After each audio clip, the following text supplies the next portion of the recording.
Good morning. Welcome. Thanks for coming. Raise your hand if you're only here for the cool air.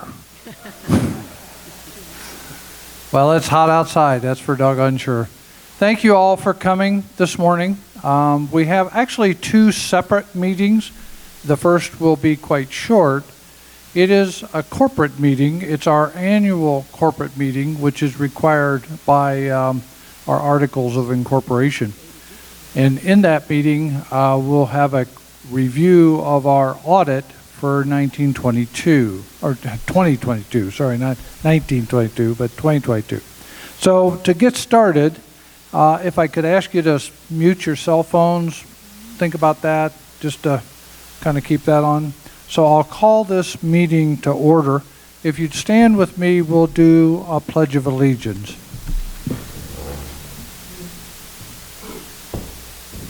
Pledge allegiance to the flag of the United States of America and to the republic for which it stands, one nation, under God, indivisible, with liberty and justice for all.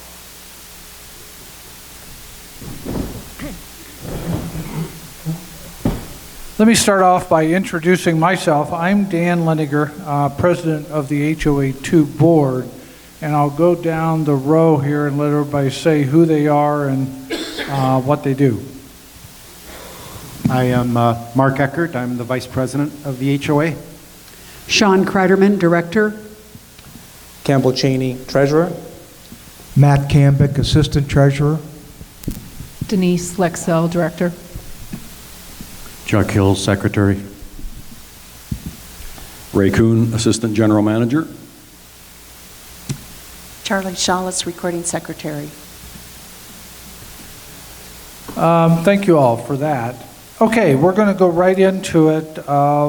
Like I mentioned to you, the audit review for 2022 is something Campbell will present. The audit has been completed now for about a month, so everything is in order. But Campbell, you want to come on up and do your thing? Sure.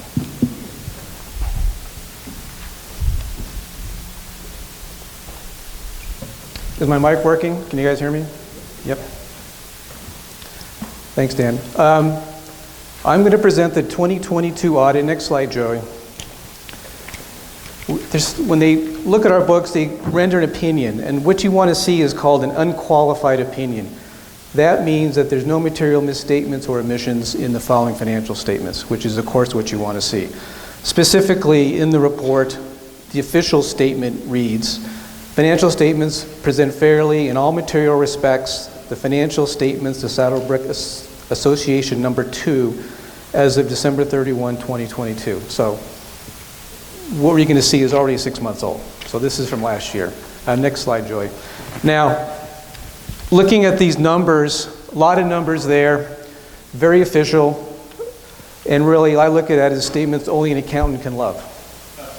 So what I want to focus your attention on is the first two rows, which says cash and cash equivalents and investments. Really, this is where the place runs. It runs on cash. The rest of this below the line is for accountants and just trying to keep the numbers straight. But the cash is what is important here. And you can see on the three funds here, the statement is officially called a consolidating statement, and it breaks out all of our major entities. Operating fund, which is the operations, running the amenities, running the HOA. The reserve fund is the fund that we use to renovate, remodel the infrastructure assets, basically. A capital improvement fund is a fund that we put money into from rehome sales for projects that are large or projects for capital improvements, additions, new buildings, things like that. So if you look at this, we had $5 million in our operating fund account at the end of the year, also $5.1 million in the reserve fund, including the investments, $1.6 million in the capital improvement fund, all totals to $11.8 million. That's a good thing. So next slide, Joey. So what we have now is our what's called the income statement. Again, a consolidating income statement. The operating fund, which is everything that mostly what you see, keeps the lights on, keeps the amenities going. You can see the revenue here is $6.2 million from assessments. If you look at golf and food and beverage, also about $6.2 million. So that's 95% of our revenues comes from just those three things. Looking down at the bottom, you can see excess of revenues over expenses, negative $2.1 million. That's not quite what I would like you to remember. In these numbers, a lot of depreciation, non-cash expenses, such as when you buy a car, you take it off the lot, it's already depreciated 20%. So a lot of these things are non-cash items. But what I want to focus on is the consolidated number, which shows a 700, which is kind of the middle, where it says 700, and so I'm going to point it out, $770 million is this number right here, up there. That is technically the profit that we had for the year consolidated, which is, as a nonprofit corporation, anything positive is what you want to see. Now, Joey, the next slide is our statement of cash flows. I don't want to spend a lot of time on this, it's very confusing, but suffice to say that the cash is sufficient at the end of last year. So now I want to show you the next slide, Joey, which is something more recognizable. This is a comparative balance sheet. This is prepared by Beach Fleischman, our auditors. Kindly, they did that. We did not ask them, we did it anyway. But you can see our cash and cash equivalents and investments, again, $11.8 million, versus last year was $12 million. So we bled about only $300,000 out of $12 million. That's not a lot of cash that we have decreased. So I'm very happy to see that. The next slide, Joey, shows our revenues and our expenses.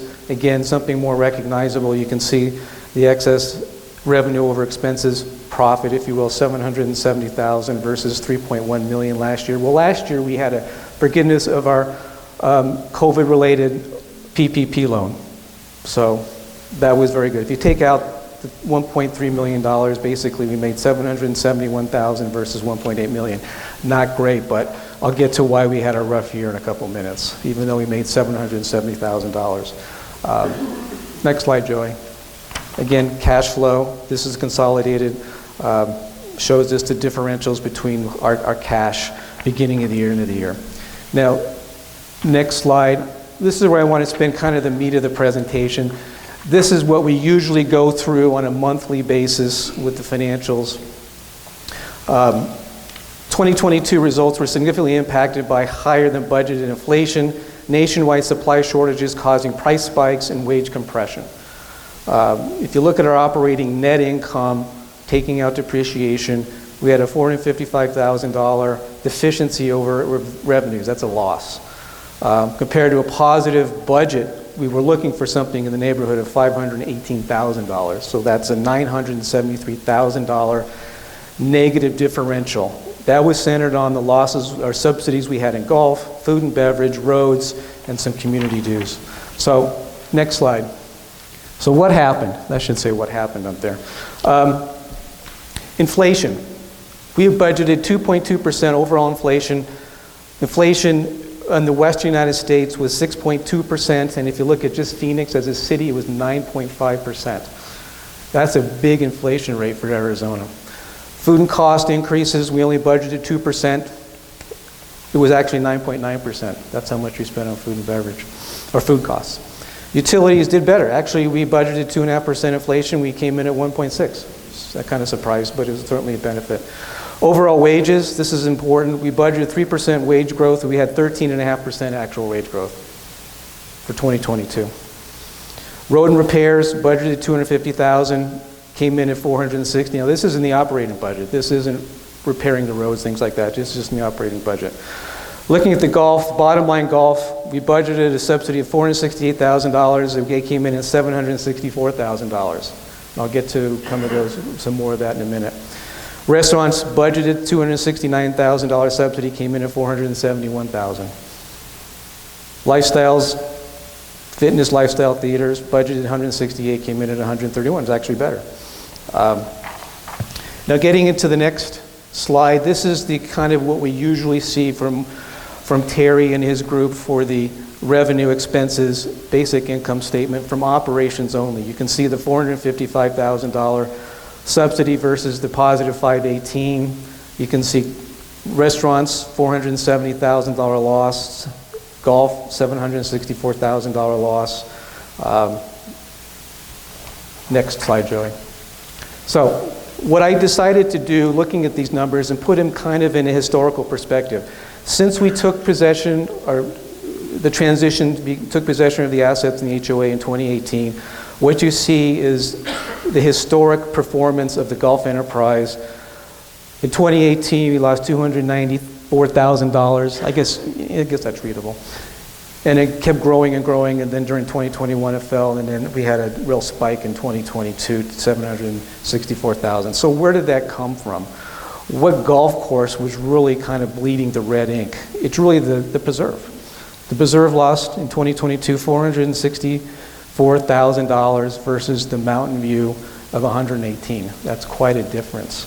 Now, if you want to look at the maintenance costs, not a lot of difference in maintenance costs between the two. Not a lot of, even in 2021, not a lot of difference in the maintenance cost. It's really in revenue. A big difference, $500,000 difference in revenue at the Preserve versus Mountain View. People aren't playing the Preserve. Basically, that's what it is. Don't have answers for you, just showing you the way it was. Next slide, Joey. Is that food and beverage? Food and beverage. A little bit interesting because the Preserve restaurant did so much better than the Mountain View, Mesquite, and Banquet facilities. Mountain View, Mesquite, and Banquet lost $404,000 versus the Preserve subsidy of $65,000.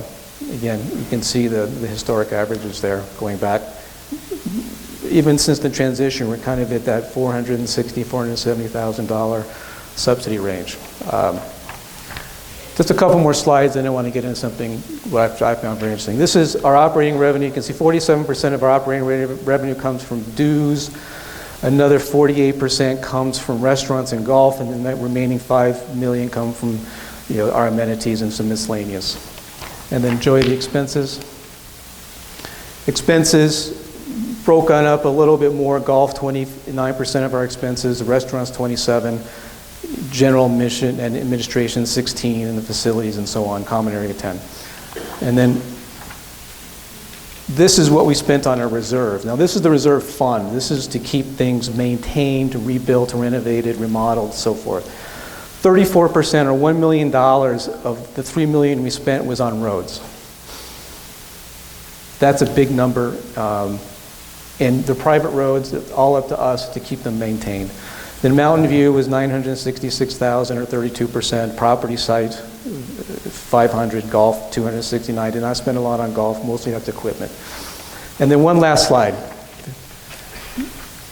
We hear a lot about inflation and dues increases and things along that line. What I've done is since our transition, I've looked at what are our dues per residence and how has it grown from 2018 through 2022. You can see in where it says under the CSF, community service fees, that number, $2,225, that's per residence in 2018. It grew to $2,869,000 in 2022. It's a 7.7% inflation rate overall. The Western CPI, which is the inflation rate for the Western states, was 4.10, so we were pretty much way above that. But what's interesting, and I found interesting, is you look at the operations budget. This is the dues that pay for the amenities and the HOA administration. We're actually coming in below inflation by about 100 basis points, or 1%. So we're beating inflation on our operations. But tragically, looking at the reserve fund, you can see that we grow at 29.7%. So a lot of the dues increases that you're seeing above inflation is coming from having to continue to pay for the remodel, rebuilding, renovation of our infrastructure assets. Example, last year we redid all the seats that you're sitting in with the carpeting. Those kind of costs come out of this. It's all on us. Before 2018, Robeson picked up a lot of that cost. Now we pay for it all. So just wanted to throw that out there that I think from an operations standpoint, which is everything that you guys usually see with the lights, and is coming in below inflation. So That is 2022. I will come back later and talk about May of 2023 numbers. Dan? Okay. Thank you, Campbell. So as I read it from the first slide, we have an unqualified opinion, and financial statements present fairly and in all material aspects the financial statements of HOA2. So that's the report from our audit for the year 2022. Is that correct? One last thing. I'd like to thank Terry Dempsey and his crew for putting together this audit. I know they worked very, very hard dealing with our TEI issues to get this together and get us an unqualified opinion. Herculean efforts on his part.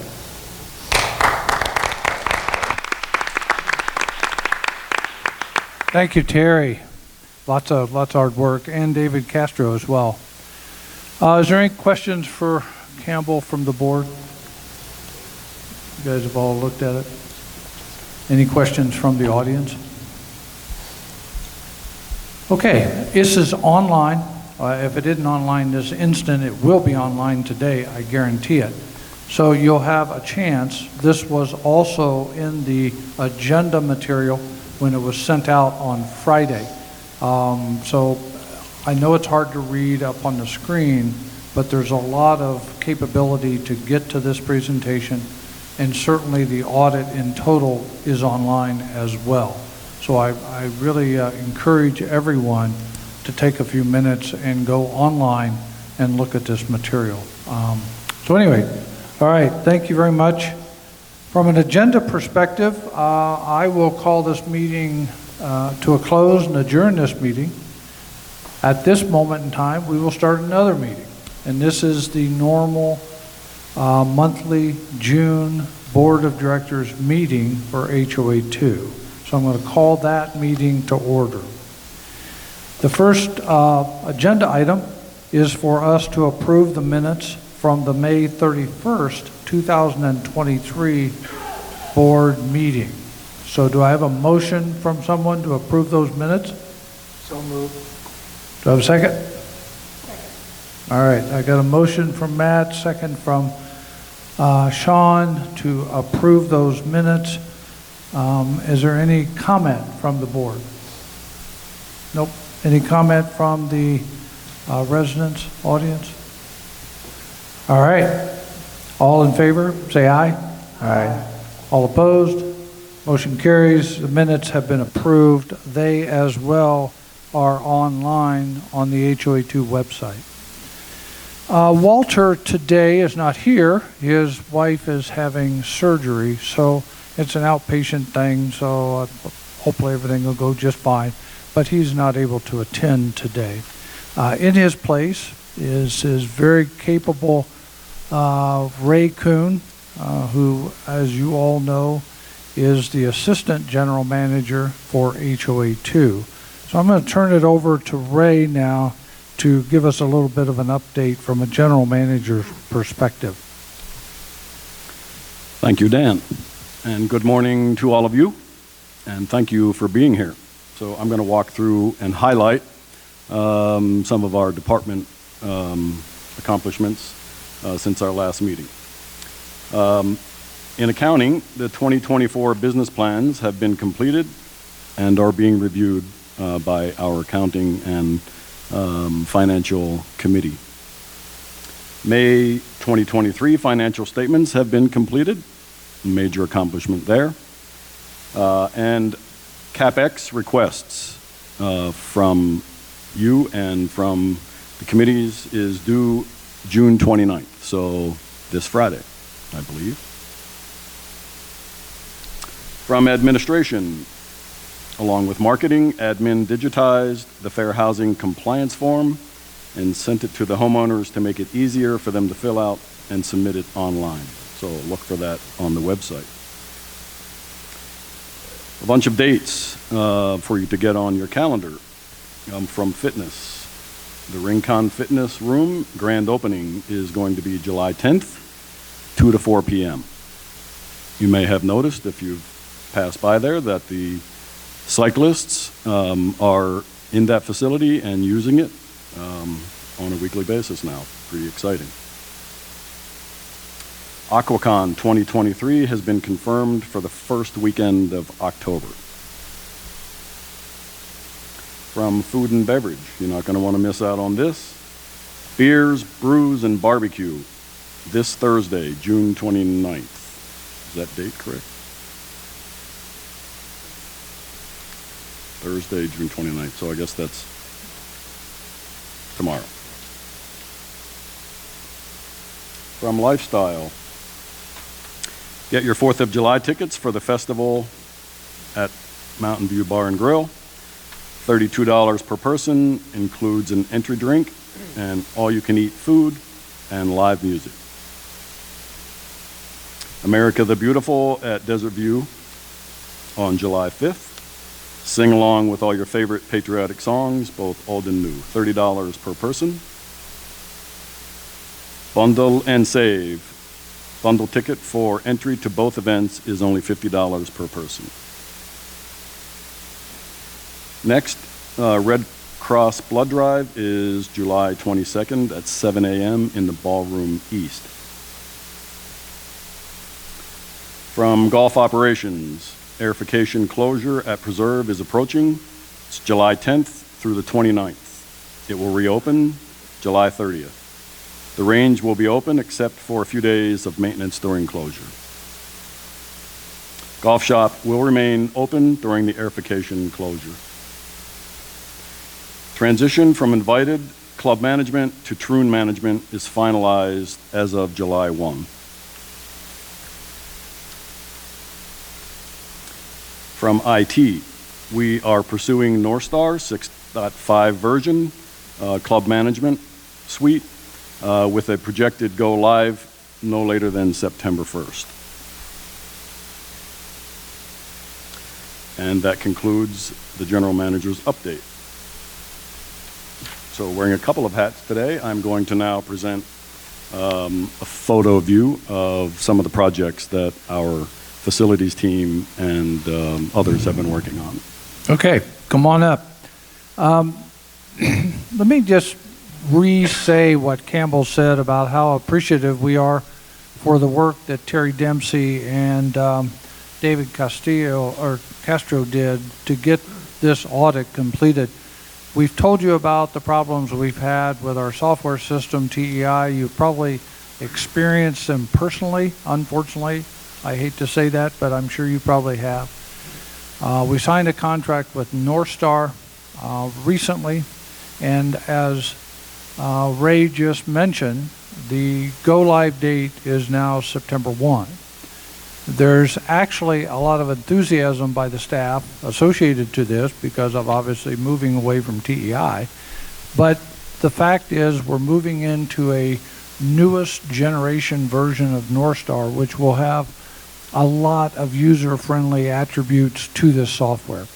So I can't give you all of that. They're in the planning stages right now. The staff is working hard to get trained on the newest version, and we'll keep you updated on it. But it really is exciting news, and September 1 should be hopefully a new day for us in terms of being able to support this community with a software system that is current in its abilities to function and give us the reports and things that we need from it. So I'm sorry I didn't want to take too much time, but just really appreciate what Terry and David have done to get us through this audit. And anyway, that's the update I have for IT. So, Ray, sorry. No worries. Thank you for the clarification. All right. Kudos to Dov Aryev for helping me put these slides together. There's just a few projects that I'd like to highlight and update you on.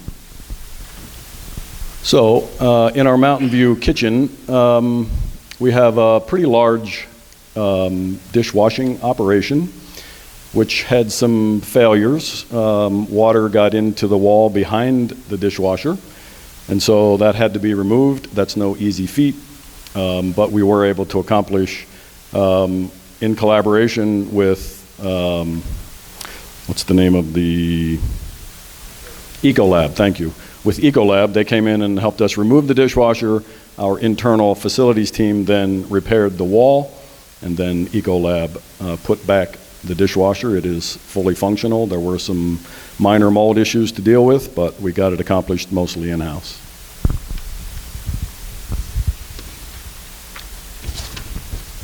Just another photo of the team actually constructing some of the work. I guess it should be said that we put water retardant material behind the dishwasher, so it should be the last time that we have to deal with this situation.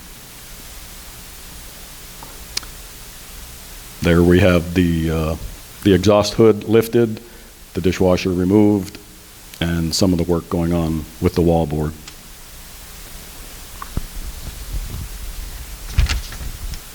Next slide, please.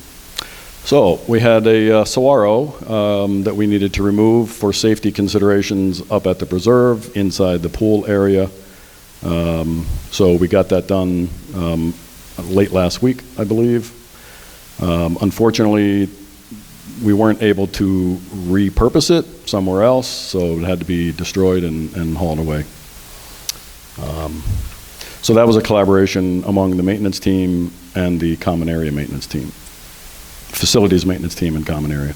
So as you can see, the danger was that it was about to fall over and potentially fall on top of some of our infrastructure there.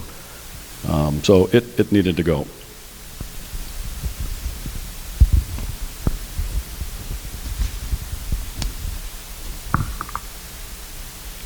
Next slide.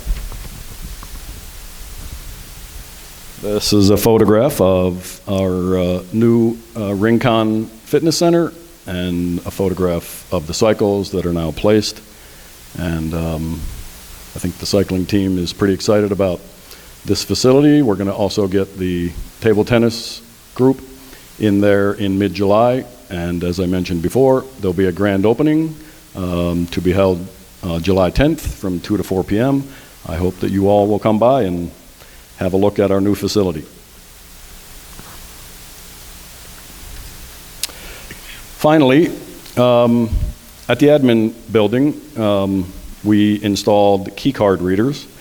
It's an easier way of keeping track of keys when people leave. You know, they may or may not return their keys, unfortunately. So having a card reader there is a bit easier to handle. It's also a safety feature for the staff that's working at the front desk. Keeping track of who's coming in and out of there is, it's a busy place. So that key card system is up and running. We're also planning to install a key card system at the new Rincon Fitness Center so that we have that building secured as well. That's all I have for you today. Thank you for listening. All right, thanks, Ray. Does the board have any questions for Ray? Anybody want to ask him anything? All right, buddy. Thank you. I will tell you that the Rincon room, is Jeanette here? Jeanette? Nope, she's not here. Our director of fitness. She's got lots of exciting stuff planned. And that open house on July 10th, there'll be some exciting stuff. You'll hear more about it. Just come up to the Rincon room. I think there's going to be food and some other things, but give them a chance to kind of show off that new area for fitness, and it really, really is nice. So you don't have to be a spinner. You can come up and do other stuff in that room, but that room has really turned out nice. So Ray, thank you and the staff for putting that all together, because all of that was done by our staff. So thank you. All right, next on the agenda is the May finance update. Can't have enough numbers, so Campbell. I think we had a hand up. I'm sorry, there's a question. Sure.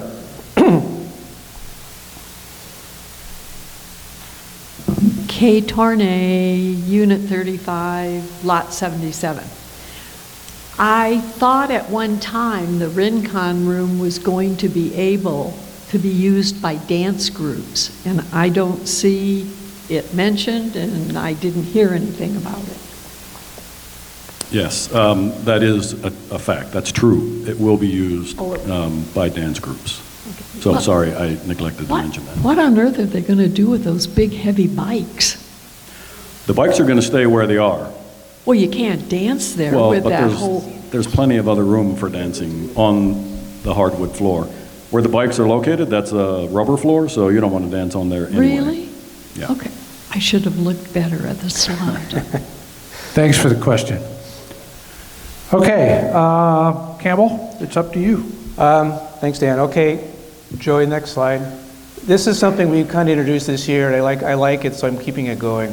Our cash and cash equivalents position, as of June 22nd, last Thursday, we had about $12.3 million in cash broken out, $4.9 million in our operating fund, $5.9 million in the replacement reserve fund, and then $1.6 million in our capital improvement fund.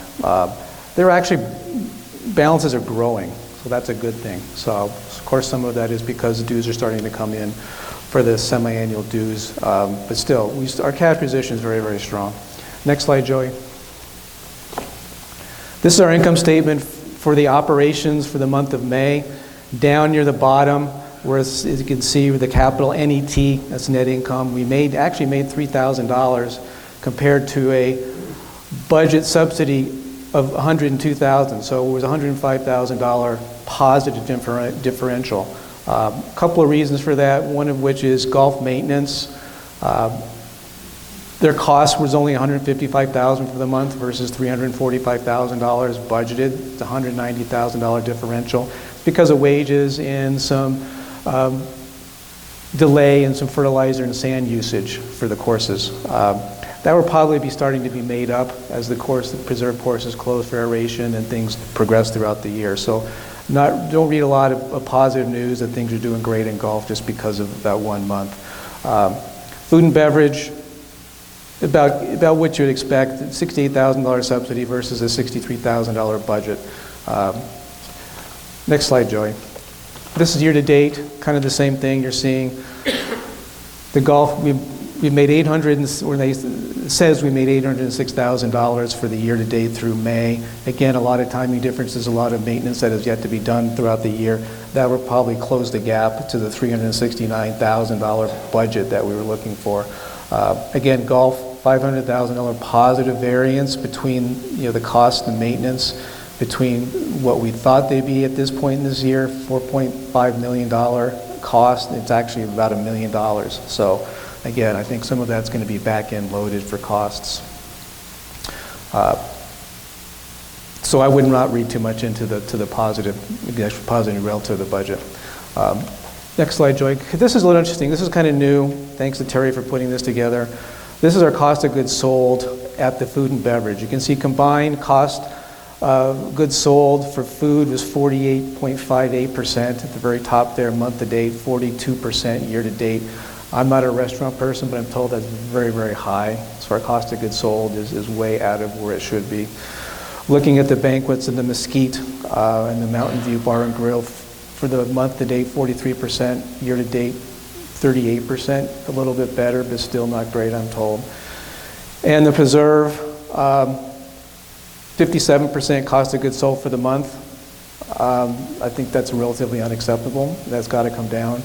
And then 49% for the year to date. I think, I don't know, maybe with the transition with the golf operations to Troon, we can get some discounts from that bigger operation, food and beverage. That'll be good. And then also labor versus revenue, kind of those statistics, 77% seems high to me. Month to date versus 65% year to date. And then that's at the Mountain View, and then the Preserve at 62% month to date versus 54. So I think 54 is probably more in line, about half the costs are in labor. And then next slide, Joey, this is our wages. This is a new slide. I don't think we've seen this before. This is our actual wages, month to date, month compared to last year, year to date, year compared to last year. You can see year to date, I put a little arrow there. For the actual total community, it's about $2 million versus $1.6 million a year ago. It's a 26% increase year over year, year to date for our wages community-wide. Golf, as I said before, wages are looking a lot better than I think you would expect. I think a lot of that's going to be back half loaded. And food and beverage is kind of into that less than 10% variance, which is I think where we probably should be a little bit. And then the next slides is kind of what we've been looking all year, what we're spending on reserves. Next slide, Joey. I think the one big difference between this month and last month, so I put in a little arrow there, is our golf cart rental fleet finally arrived, and we paid that bill a year late. Came in ahead of our expectations. The actual final bill was $302,470, and the budget a year or more than a year ago was $276,000. The rest of it, you can kind of look at it online. I don't want to spend a lot of time going over numbers that you can see online when it's just purchases of equipment. That's it, Dan, from me. Okay, Campbell, thank you. I personally am going to stick with the 806 number because I like it. So that's just me. Okay, is there any other questions from the board for Campbell? Are there any questions from residents? Again, this material will be online and it is for you to review. And if you do have questions, don't hesitate to send emails in to the staff or certainly the board. A lot to digest here, but thank you, Campbell, and thank you, Terry, for getting this all together. Next on the agenda is GIF approvals by Mark. He's going to give us a quick presentation here about some approvals that we need to vote on for using Golf Improvement Fund money. So, Mark? Thanks, Dan. So, yeah, I am the liaison for the Golf Committee, so I wanted to just give an update. We just to review, for those of you that may not remember, the Golf Improvement Fund was created a few years ago by the previous board. It is funded solely by golfers, so there was a small charge added every time a golfer played golf, either an inside or an outside player, and that's what funded it. And the idea was to use it for specialty type of things that would improve the golf experience for the golfers, but wouldn't necessarily come out of actually a formal reserve budget or anything like that. So it was used, it was funded, and what the board this year has decided to really kind of stop the Golf Improvement Fund at the end of last year, so it stopped being funded. So we've got this pile of money that we need to use up. And so it's been worked on, and I want to thank Lee and the Golf Committee. They've worked very hard to make some very intelligent decisions on what is the most appropriate thing to spend the money on. It requires a lot of research to make sure that they're getting the right quotes, investigating, talking to a lot of the golfing community to make sure that there seems to be a consensus on the intelligent things to use it on. So that's kind of just a summary. So maybe we could go to the next slide. So basically, this is a summary of where we sit right now from a Golf Improvement Fund. I'm not going to read all the numbers, but you can see that we started at the year basically with about $191,000. The first 6 or 7 items were things that have already been approved. Those of you that live here, all of you do, you've seen some of these things. For instance, the fountain on the Preserve number 18 and the fountain that we added on Mountain View. Again, those were things that were added and paid for by the Golf Improvement Fund. So there was a few other things added that golfers wanted earlier in the year. You can see those are all approved. There are 3 last things that the Golf Committee recommended for the board to consider and approve for spending pretty much the remaining dollars. One of the things was the new course. When the budget was created for the Mountain View course, there were a couple things that, quite frankly, we were really so tied up in the large $5.7 million contract with the contractor. There were a few things that probably got overlooked, to be honest. One of those was the fact that when we redo the course and the holes are different, we're going to have to replace all of the T markers and things like that, and I guess it just wasn't really thought of. So that is one of the items that the committee has researched. They've gotten quotes. It's going to be really a nice set of placards and everything that's going to be put on the new course. And then one of the other things was the drive range markers. So they talked a lot about what we could do to improve on both courses, how we measure distance for people that are using the driving range. And they looked at a lot of different technology options and basically decided on using some placards. And you'll see that's the second item at the bottom that's been that we'd like to add. And then the last thing is, those of you that play Mountain View know that the golf ball dispenser is in a building that, to be kind, looks a little less than desirable.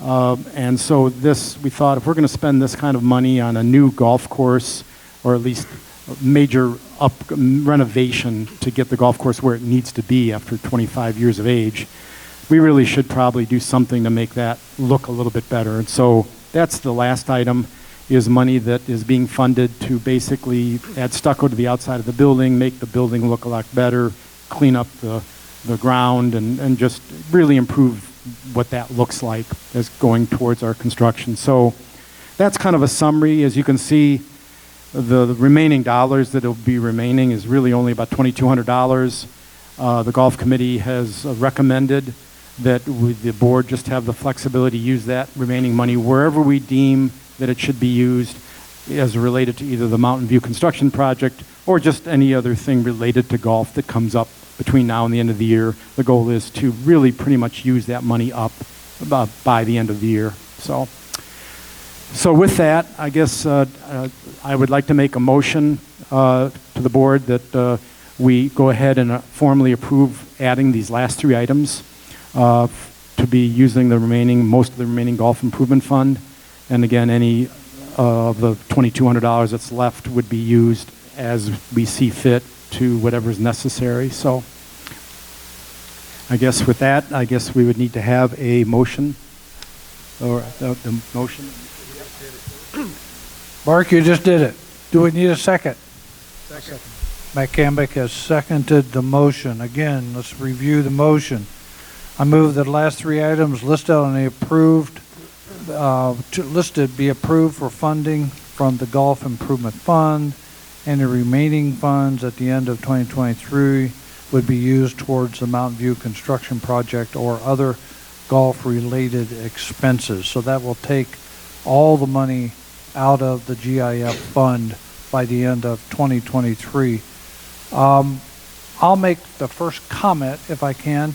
Lee Lexel, you're here. Raise your hand. Stand up. Shout out. Lee is our chair for the golf committee, and the golf committee does great work in support of our residents and our golf operations. So I just wanted to say thank you very much, Lee, for getting this done and doing all the research behind this to make it a very sensical way to improve the golf experience here in Saddlebrook. So thank you, and thanks for your team for doing that. Are there any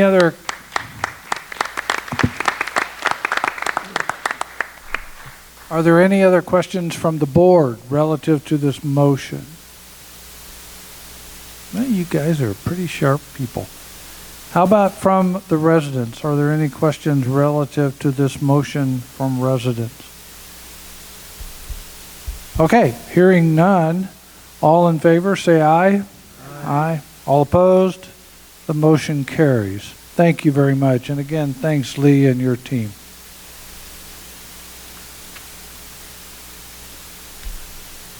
The next item on the agenda is a permit update request from the ALC. I will tell you before Bobby comes up that I'm excited about this. This has been work that they've been working on now for a bit of time. I think you'll be excited about it as well. So Bobby, with no further ado, I'll let you come up and make a presentation and make a motion to the board.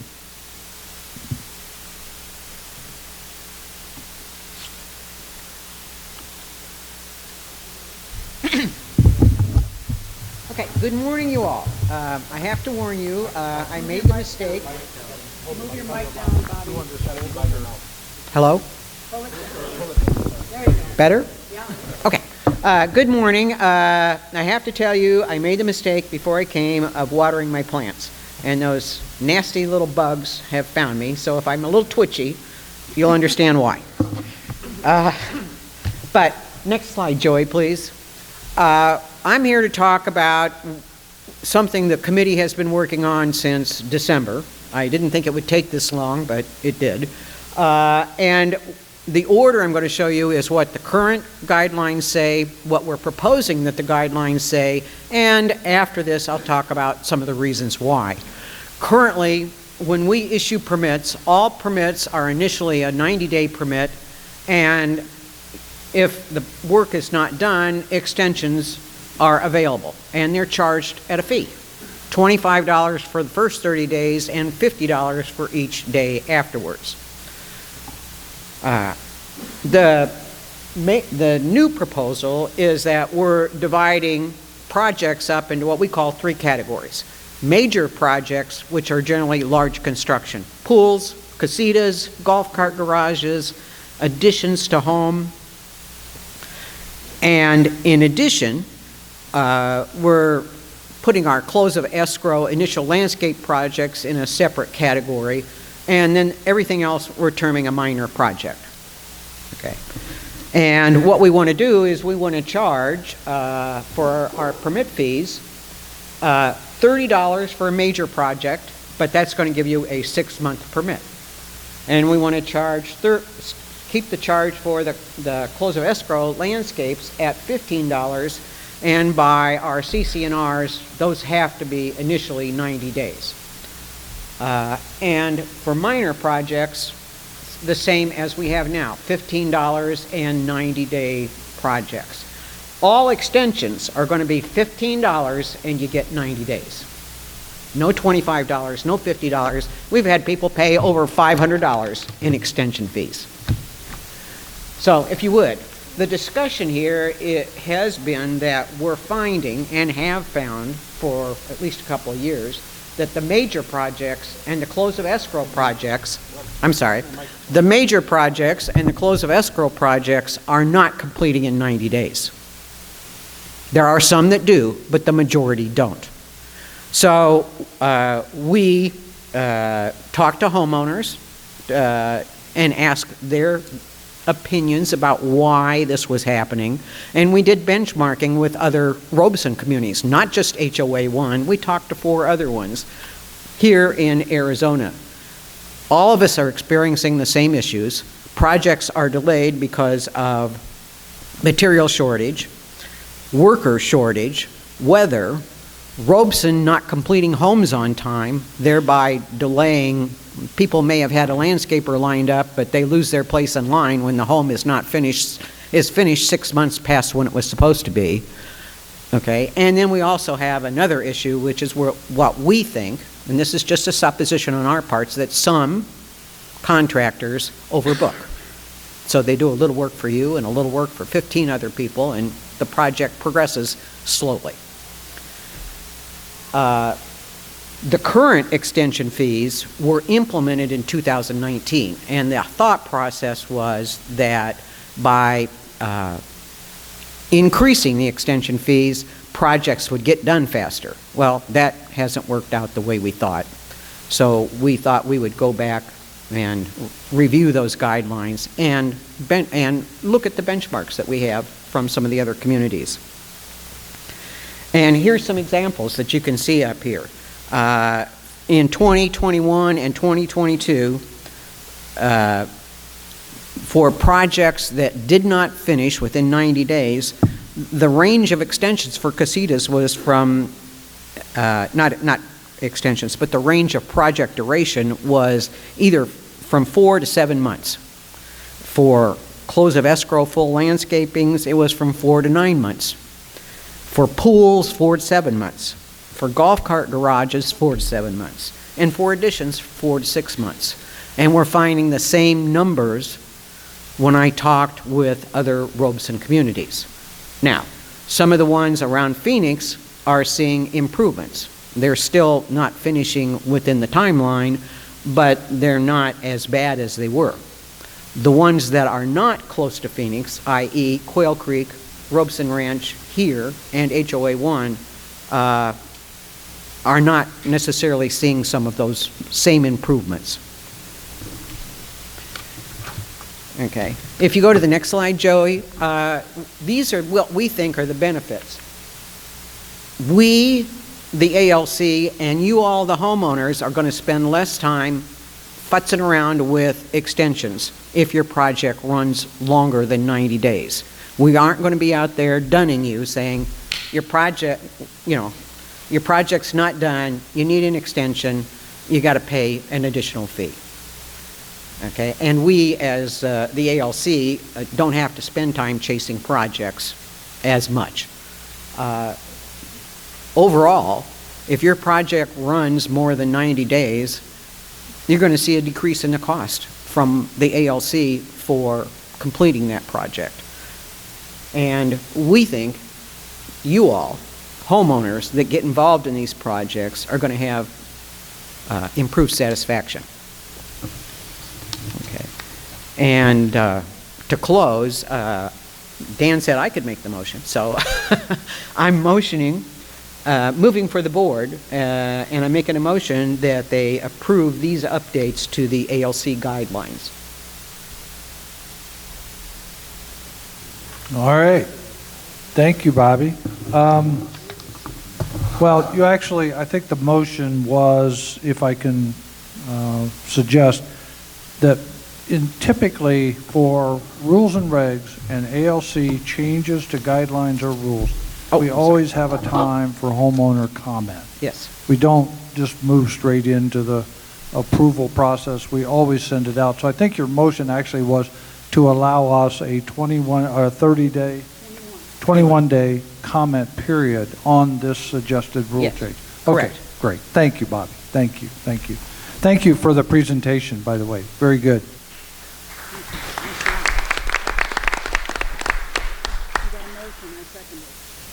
So is there a second? Sean has seconded the motion. The presentation material says 30 days, but it actually is intended to be 21. So the comment period will be 21 for these changes. Okay, is there any questions from the board for Bobby? Make a comment? Comment, questions?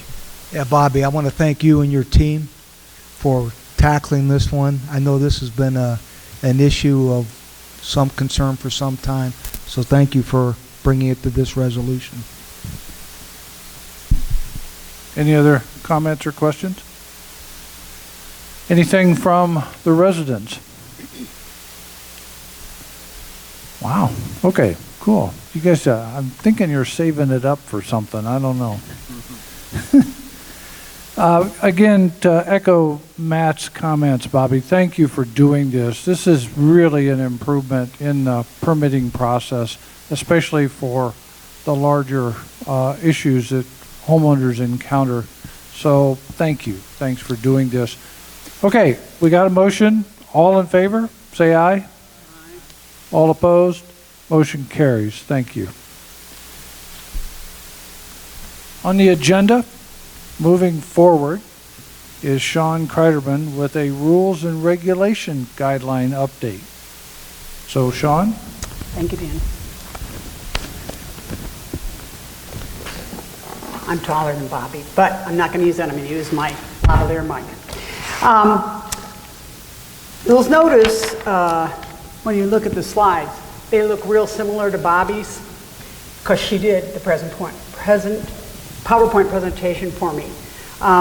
In all my years of being a principal, I just handed it to somebody else and they did it. And so when they said, well, you got to do a PowerPoint, I said, what? So Bobby did it for me. It looks really great, and I thank you. All right, so what we're going to talk about today is the Rules and Regulations Committee, RRC, document update. As the homes in Saddlebrook 2 age, the ALC, Architectural Landscape Committee, will be forced to be more involved with architectural changes made to update homes. New laws environmental issues, mature trees, new roofs, driveways constructed of pavers, new paint colors, different style doors, and many other yet to be introduced changes to homes, some simply due to new styles and fashion. In order to protect owners' home values and keep the community from becoming outdated, the ALC, Architectural Landscape Committee, will have to consider changes to homes dictated by the market. In the same sense, rules and regulations, RRC, regarding the common areas and facilities will be forced to change. Crucial elements for positioning Saddlebrook 2 for the future include clear rules, both from the ALC and the Rules and Regs Committee, to guide homeowners and residents about requirements for life in Saddlebrook 2 within the existing restrictions of our CC&Rs. All right, that being said, next slide, please. The Bridge the Gap BTG team was formed by the board to consolidate rules, animals, pets, parking, garbage containers, and signs, and to assign them to either the ALC or the RRC. We did this to eliminate homeowner confusion. We did this to eliminate discrepancies in wording. Both the ALC and the RRC have agreed to the proposed assignments to the Rules and Regs Committee. There were 2 members from the ALC, there were 2 members from the RRC, plus I, as the board member, was the scribe. We also coordinated with HOA1 RRC and their ALC. And our patrol has been advised and will support the Rules and Regs Committee and the Architectural Landscape Committee with education and enforcement. Next slide. Why was it changed? Because we want to have clarity, brevity, and easier understanding. Most of the changes were cosmetic. Walter prefers to be called a general manager, not an executive director. There were 9 significant changes. Resident review and feedback for 21 days will be given before the board votes. We're going to give the first 21 days to Bobby's changes for her ALC, and then there'll be 21 more days, July 24th to August 12th, for these rules and regulations changes. All right, I did mine a little different. Next slide, please. For each change, I've listed the clarification first, why we did this. Then the current version is in black letters, and the proposed version is in the blue letters. Next slide. Change number 1, 1 out of 9.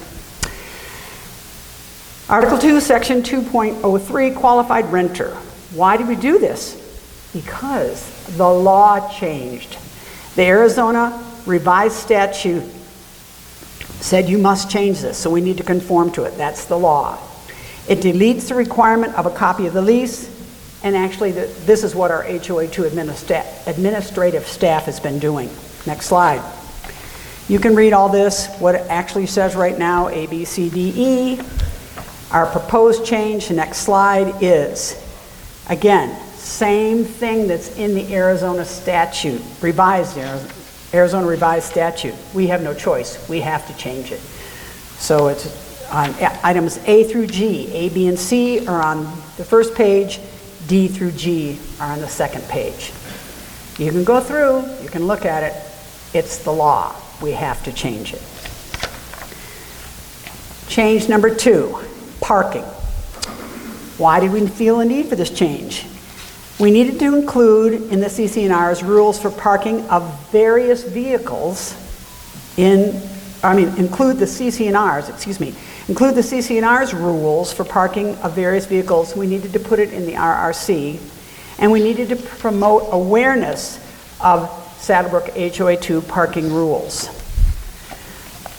Current just states that it's a violation to park in a space designated for disabled parking without displaying a sign.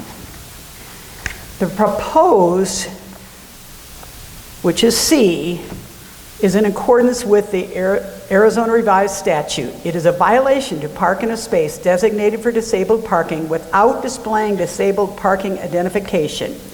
State law states the car must have both a sticker and a tag and be transporting a handicapped person in the vehicle. That's a state law. The additions of J, K, L, and M are more clarifying for people, and it's a safety issue. Vehicle construction. No motor vehicle of any kind shall be constructed, reconstructed, or repaired upon any lot, parcel, or street.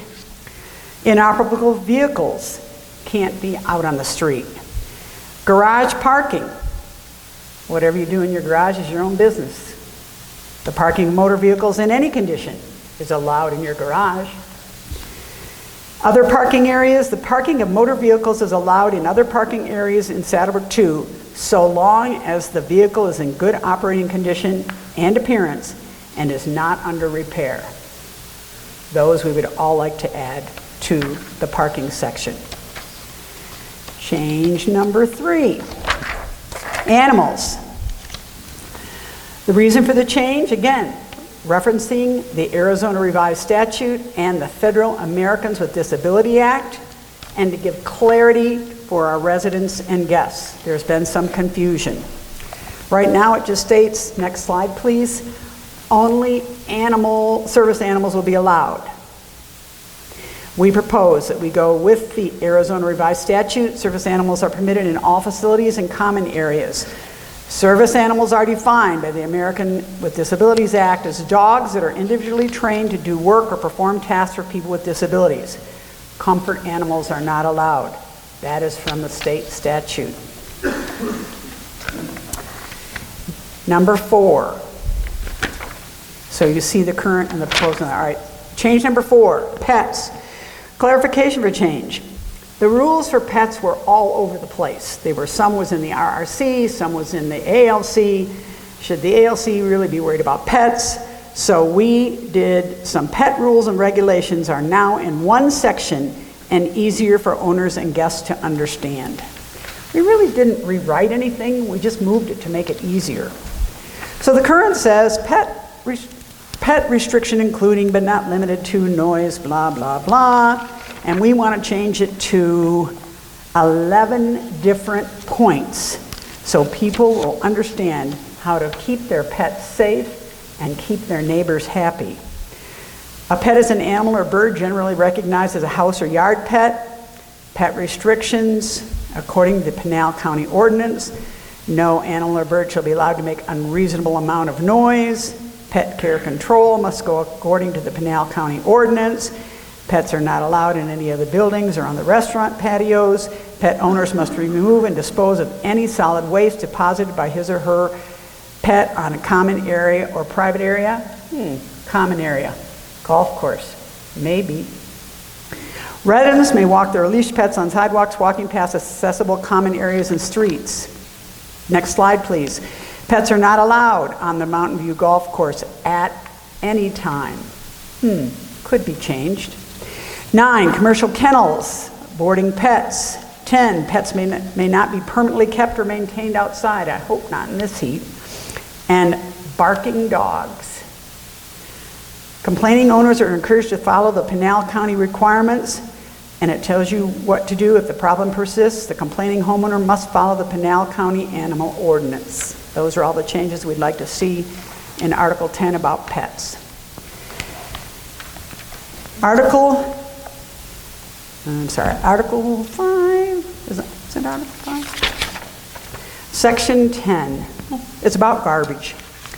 Before it said, you may put your garbage out anytime after 6 p.m. the night before. What? And our patrol keeps telling us, don't put it out till the next morning because of the animals. So the RRCs and what we were practicing were two totally different things. Garbage containers, the reason we did this is because garbage containers need to be inside, contained until the morning of the actual pickup. Garbage. I didn't say recycle. Garbage. Waste containers are classified into 4 statements for clarity. Those are the changes that we made. Next slide, please. All right now it talks about garbage and trash and where it should be put and needs to be stored, and one for, we made it clear. If you go to the next slide, there are 4 proposed clarifying changes. Trash and recycling containers provided by the waste disposal company are not considered storage containers. However, they are not to be visible from the street, golf course, or neighboring property. Trash containers shall not be placed on the curb before 6 a.m. on the designated pickup day and must be removed from the curb the same day as pickup. Recycle containers, may be placed at the curb after 6 p.m. the evening before the designated pickup day and must be removed from the curb the same day as pickup. Residents are responsible for cleaning up their garbage if it is spilled or scattered by wind, animals, etc. It's pretty clear what we need to be doing with our garbage and recycling in the RRCs now. Next slide, number 6, instruction to contractors. The reason we need to change this is because safety violations have increased significantly. Contractors must be held accountable for their materials, and homeowners who are not out there doing the work, but they are responsible for knowing the rules and following them during construction projects on their property. Right now, it's pretty loosey-goosey. Construction materials are supposed to be placed on the homeowner's driveway or property. Placement of a porta potty shouldn't be within 10 feet. We would like to change it to all construction materials are to be placed on the owner's driveway or property and may not extend onto and or over pedestrian pathway or sidewalk. Construction materials are strictly prohibited from being placed in the road at any time for any length of time. Property owners will be fined. Any curb or street damage incurred during the drop-off or pickup is to be repaired at the homeowner's expense.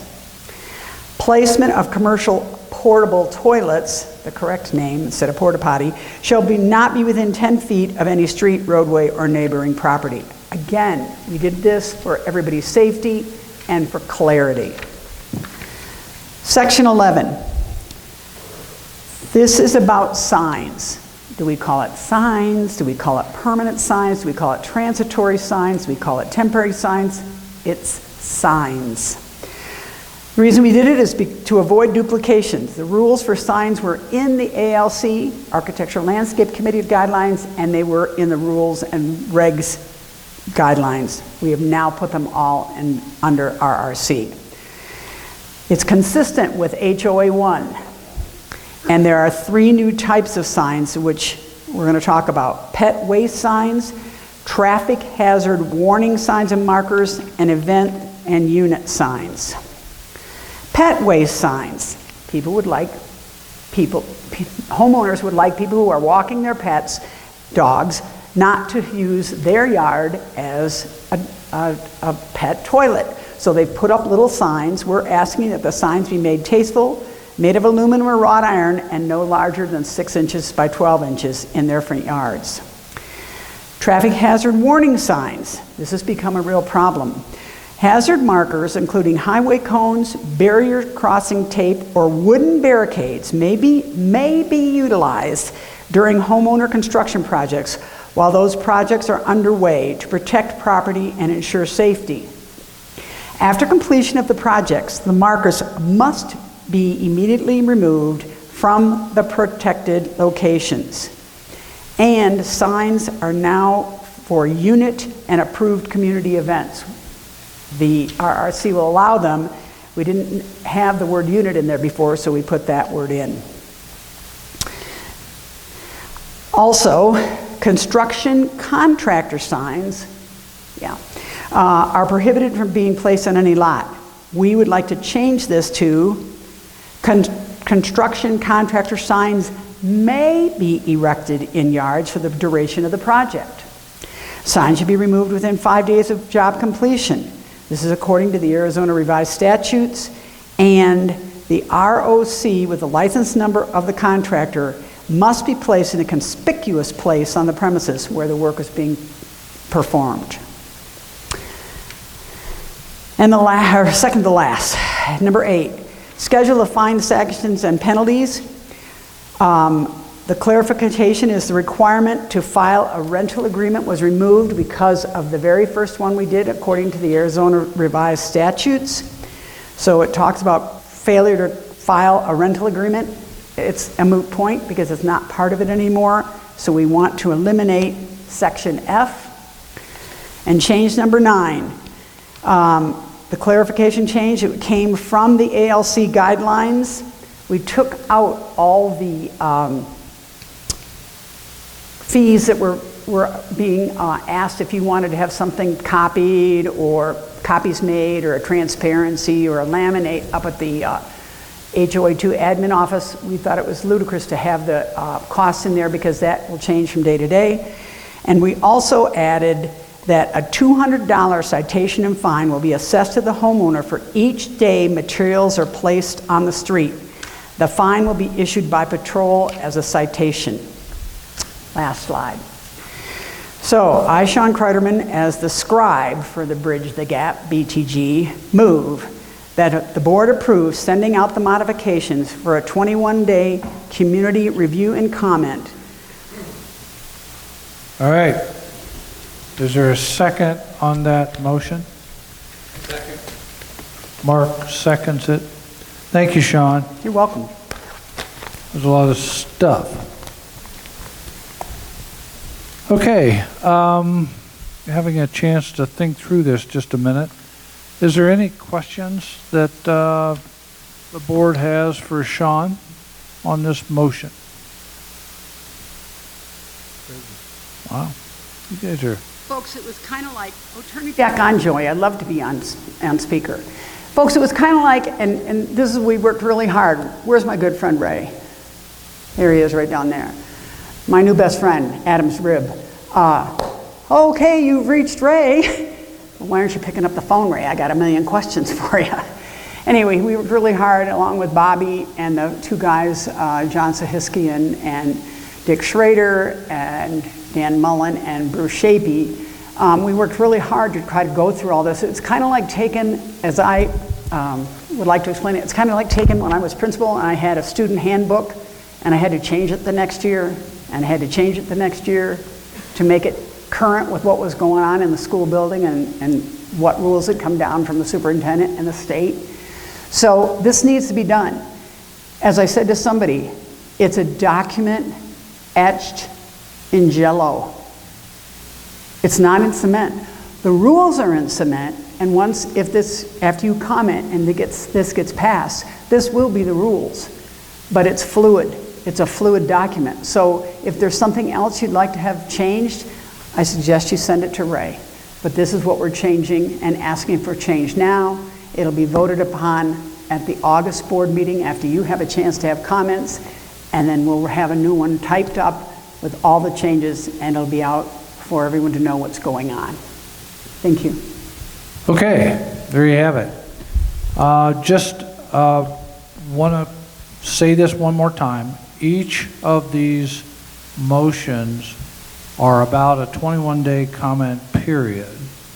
The ALC motion will go out immediately for that 21-day period. The R&R, or the rules and regs that Sean has discussed, will go out following that. And the reason for this is so when we meet again in August, we will have both comments established for both of these motions. So we can deal with these at the August meeting to conclude either accepting or rejecting these potential changes. So we're trying to get the 21-day thing going so we can get it all done and come back in August, and we'll finish these two motions up at that point in time. Okay, having said all that, any other board questions? Any resident questions? There's a lot of material here. Come on down.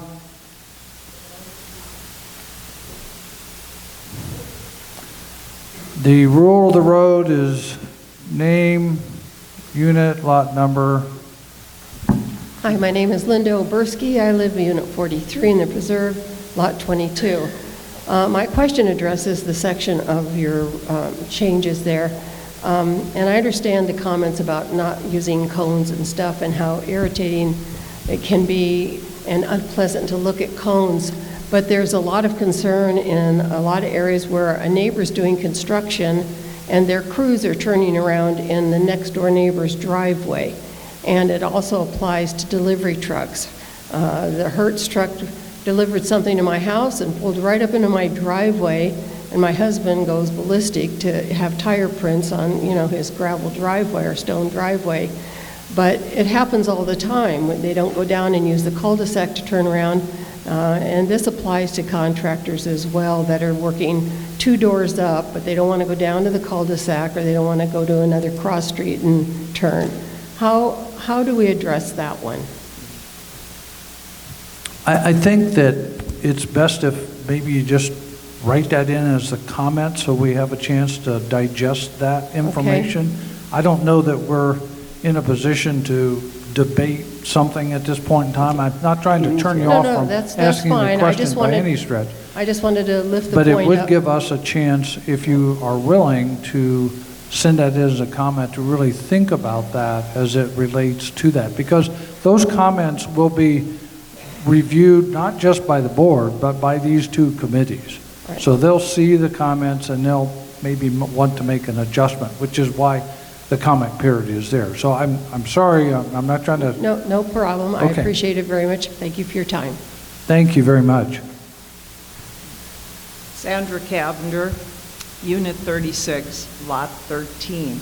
I don't know if this question is appropriate at this time or not, but I'd like to know why we have paused the levels 4 and 5 clearing of the common areas, and why, when you were in my neighborhood, Unit 36, you did not come and clear the area behind my property, which is not on the golf course. Okay. Thanks for the question. You're a little early. Okay. We're on Sean's motion at this point in time. You were a little unclear when you said any questions. Well, I'm sorry. I meant relative to Sean's presentation. No problem. No problem. I'll try to be relevant. Andrea Mulberg, Unit 42, Lot 72. First comment was, thank you for looking at those rules and for trying to get them aligned with HOA 1. The more that we can be seamless between the 2 associations, much appreciated by many, if not most of us. One comment about dogs not being allowed on patios and so on unless they're service dogs, not comfort dogs. It was the clarification. There's a 3rd category that I'm aware of because I'm a retired pet therapy team, and so I would like to have the Rules Committee consider pet therapy teams being allowed at times in some of the public spots because of the benefit it gives to the community. Then, staying with the notion of dogs, after-hours dogs are allowed on golf courses in HOA 1, and the residents and the canines absolutely love it. We know that dogs exercise and nature are good for our mental and physical health, even extending our life. So I'm asking the board to let us enjoy our fabulous sunsets while responsibly walking or riding with a canine buddy on the HOA 2 golf cart paths, as we used to be able to.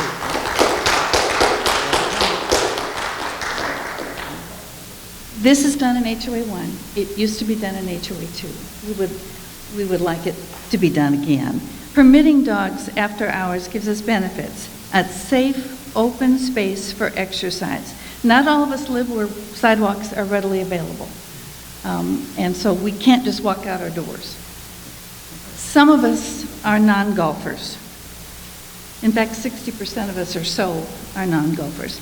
There are fairways and golf paths I've never been on because I go out with my dog, and I've never seen the beauty of the courses that I helped financially support. I'm not the only one in that predicament. And I'm looking for consistent rules, of course, across Saddlebrook. I didn't know that this was going to be the topic for today. Shame on me, I should have been updated and on top of it. Just a couple days ago, I put on Nextdoor, what do you think about adopting the same policy as HOA 1? There were 64 comments that came in. I will summarize those and make sure that they get to you as you consider during the comment period. Okay. And So we have like a 2-minute thing here oh on dear, these I comments? can go on way too long. Yeah, okay, well, But please think about it. Think about being a non-golfer who's paying a lot of money to fund beautiful courses.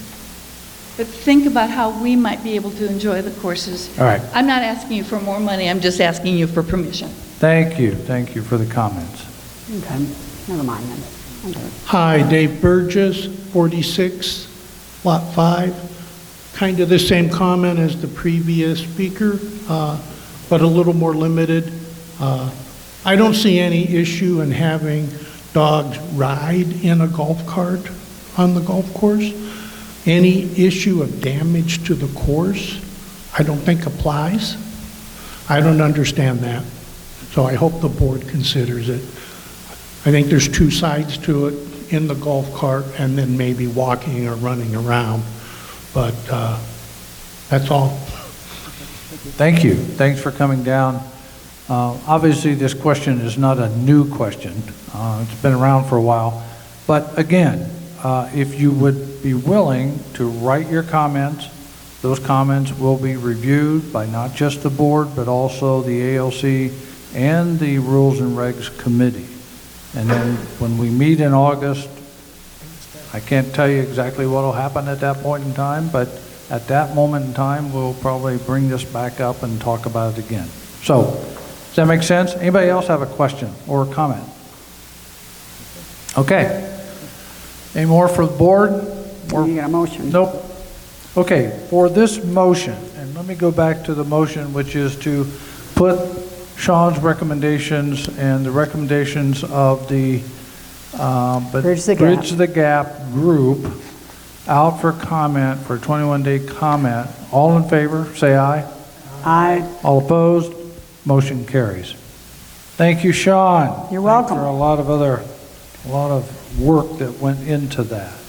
But again, for those that are watching this online and those that are here, take time, read through this, and give us your comments, because that's why we're doing this. We want to know if we're making sense to homeowners in our community. Okay, I'm going to go to announcements, and I'll start. You know what? I'm going to, Matt, I'm going to bring you up for a strategic plan update. Before I do that, I'm going to do a quick troon. As you know, you've read announcements, hopefully, in eBlast recently that Invited sold their managed group of courses, of which there are about 25, and we were one, to Troon. And Troon is a Scottsdale-based corporation. They manage golf courses across the world. They're a world global leader in golf course management. They have over 750 golf courses that they manage.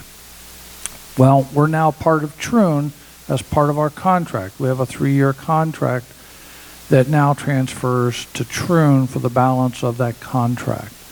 That will be effective July 1, and that is effective based on the corporate decision and that work that went into between Troon and Invited. So effective July 1. We have already had, or they have already had, meetings with their employees, not our employees, but the golf employees. So the golf employees will be Troon employees as of July 1. There's a lot of advantages. We believe the transition is underway. Marketing has been talking to our marketing people. Certainly our golf professionals and the golf staff and the maintenance crew with Paul's group have been in touch with the Troon group as well. So there's a transition process that is underway already, but it will be official on July 1. One big advantage, and I want to just mention this, and I think it's a big advantage for us as a community. We will be able to take advantage of the Troon buying power, their contracts with their vendors, for not only golf, but also for our food and bev operation. As you can imagine, with 750 golf courses that they manage, they also manage well in excess of 1,000 restaurants. So they have significant buying power, not just for golf, not just for Toro lawnmowers and Adidas wear and all golf. They have significant buying power for food and bev as well. And this will be part of that contract. So I'm looking forward to that as being a big advantage for us and our community, and maybe a significant advantage for our F&B group. But anyway, that's my Troon update. I don't have more. There will be more information later as we get going here. There's a lot of Troon programs I'm sure our golfers will want to take advantage of, so we'll know more about that later and probably have maybe a town hall to let the Troon people talk a little bit more about what their expectations are. But that's a quick Troon update. Matt, I'll let you go. Are you going to come up or are you going to do it there? I can do it either way. Whatever you like. You are the... Well, he's walking up. I just want to remind you, you have one more day to make a comment. We're doing a lot of comments here, but that's all good stuff. To make a comment on a proposal that we did last month to change our bylaws. You'll remember that proposal that was presented. Well, the comment period, I believe, ends today or tomorrow. Tomorrow. So you have one more day to make a comment. That proposal will as well be on the August board meeting. But we've had quite a few comments, which are all great and all good. And if you have not done that, please try to do it before that time runs out. So Matt, I'll let you take over.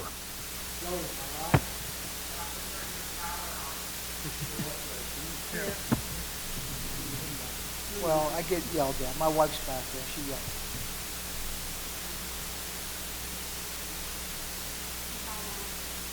Your pocket. All right, can you hear me now? So for the past 3 years, I've been coming to the board meetings religiously. And I want you to look around. This is by far, we have more than 100 residents sitting here today. And I can tell you in 3 years, I've not seen that. So, exciting times. So my name is Matt Cambick. I'm the board point of contact for our strategic planning initiative. And I just want to talk for a moment about how we got to where we are, and where we're going along with you all. Next slide, Joey. So at the beginning of the year, Dan led us to establishing our goals, and one of those was left over from last year's board, and that was to produce a strategic plan. We devised a strategy on doing that, decided to go external to bring in expertise, because nobody sitting on this dais is an expert about HOAs. And so we felt we needed expertise to come in here and help us. And we're doing that with the strategic plan. So in January, we embarked on a 2-month campaign to search out vendors and hire one. And at the end of that process, we selected the McMahon Group. And that kind of just walks you through. We've been working this since January. Next slide. So where we're at right now is we're in the community engagement phase. That's where you all have come in. The first thing we had to do was put together focus groups. And the McMahon Group conducted 5 of those on 6 and 7 June. And 3 of those were with residents. 60 of our residents volunteered to fill those spaces. 1 was with the board and Walter, and 1 was with Walter and his staff. We have a report called a focus group report from the McMahon Group. Charlie and I are going to get this posted online for you, so you too can read what those 60 residents and the board and the staff had to say to the McMahon team.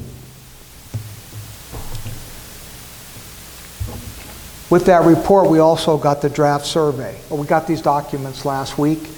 My wife and I were out of town celebrating our 42nd wedding anniversary, so they didn't get any attention last week. So we're just now focusing on them.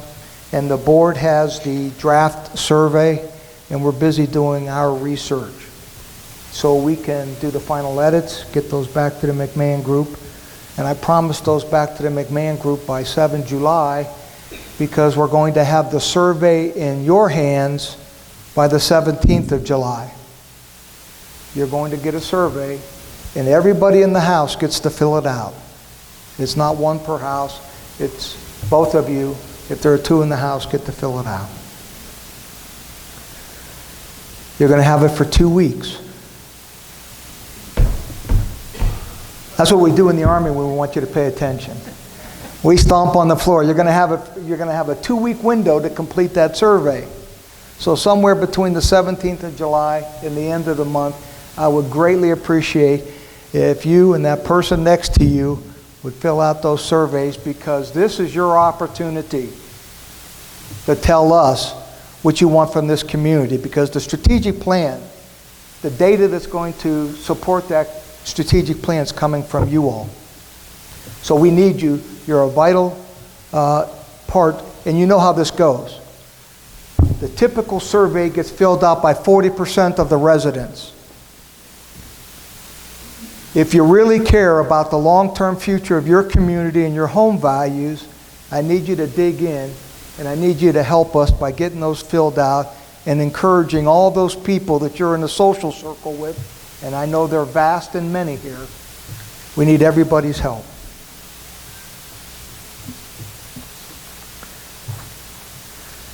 After we get the surveys into the McMahon Group, they will do all the analytics. We'll get some 100-page report, and they're going to take all of your input, and they're going to tell us precisely what it is that you're telling us. At that time, the McMahon Group will then be preparing this board to sit down and actually do the work to create mission. I'm sorry, Joe, you better catch. Oh, there it is. Mission, vision, values for the community, and the strategies that we're going to employ going forward to maintain and or produce the community that you're asking us to produce. It's our intent to do a 2-day offsite, 2-day retreat with the board to complete and finalize that work. If this timeline holds, and it's all up to you, we'll be able to brief back our strategic plan to you in October. That's all I have, sir. All right. Thank you very much, Matt. That's there's a lot of work going into all of this, certainly. Okay. The last thing I have is an update.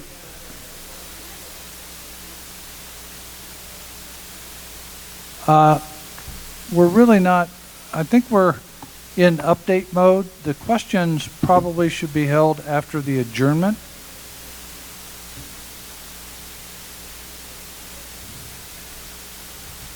Okay, I'll tell you what, we'll take questions at the end, all right?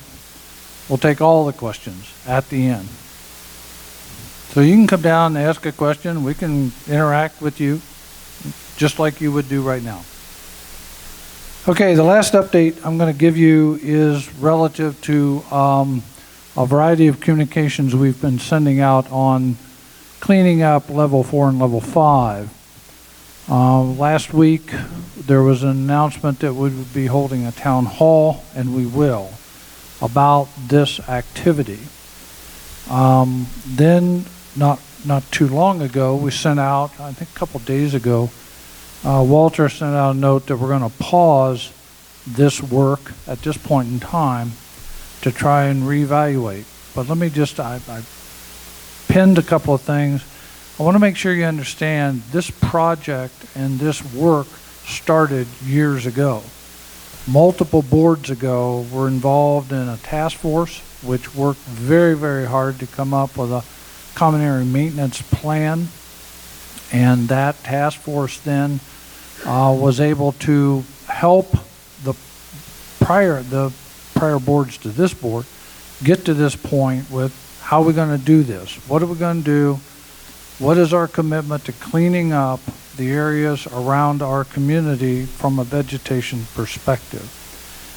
Last year, 2022, the board put together a plan and funded this activity from a variety of options. And there were multiple meetings associated to this. There were multiple board discussions about this. So that plan and that funding was put in place for 2023.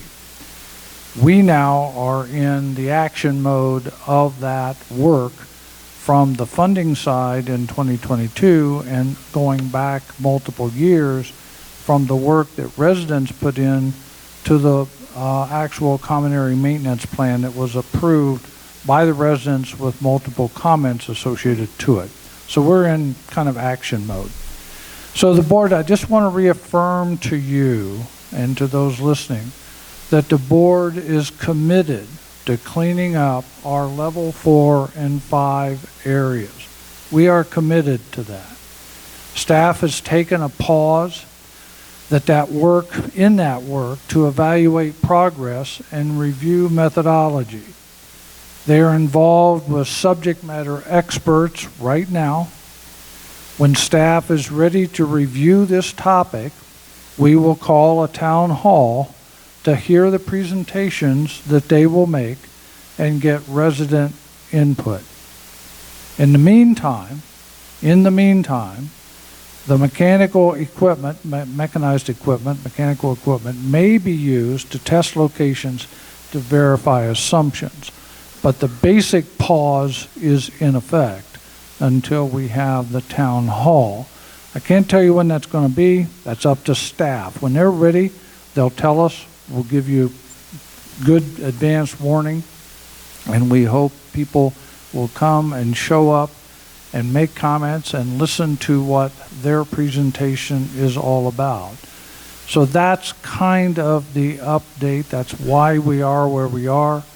There has been some work completed, as you know, and that's a good way to kind of put the pause button in and take a look at what we've done so far.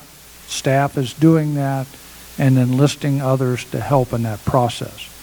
So that's an update from my perspective, and I think the board's perspective on what's going on. I know it's an issue. It really is an issue. It's like everything else in life.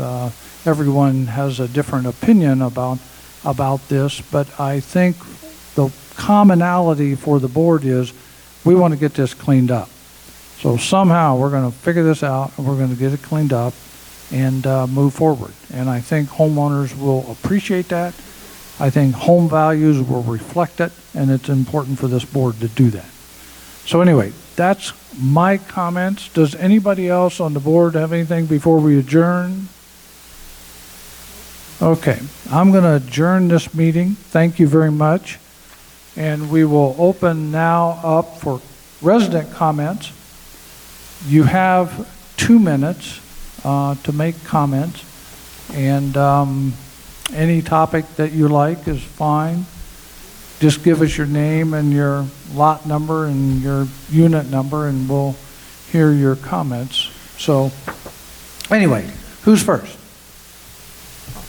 Thank you. Kay Tornay, Unit 35, Lot 77. I just had a comment, and I should have made it earlier, about the dogs being on the golf courses. I do not have a dog, so in a way I don't care. But I've listened to this subject at board meetings for probably, 2 or 3 years? And one thing they always have to point out is the safety for the dog itself. That if they have sprayed and used things that could be harmful to a dog if the dog ate it, we don't want to be, as an association, responsible for that, because I think they'd sue us. That's all. Thank you very much for your comment. Next. Hi, Dave Burgess, Unit 46, Lot 5. Comment on the CAM 5 work, and it's not on the work. My concern is the board over time, you saw presentations, you saw pictures that showed one thing. The board sent an email out a week or 2 weeks ago that said they'd be doing selective trimming and cleaning of invasive plants. That does not appear to be what the CAM team did. I spoke to people behind my house. Now, they weren't doing work then. I invited them over. And they said their instructions were to clear all plants except a few trees and some cactus. That seems to be a big disconnect from selective pruning and cleaning invasive plants. That plan sounds reasonable to me. Bulldozing everything does not.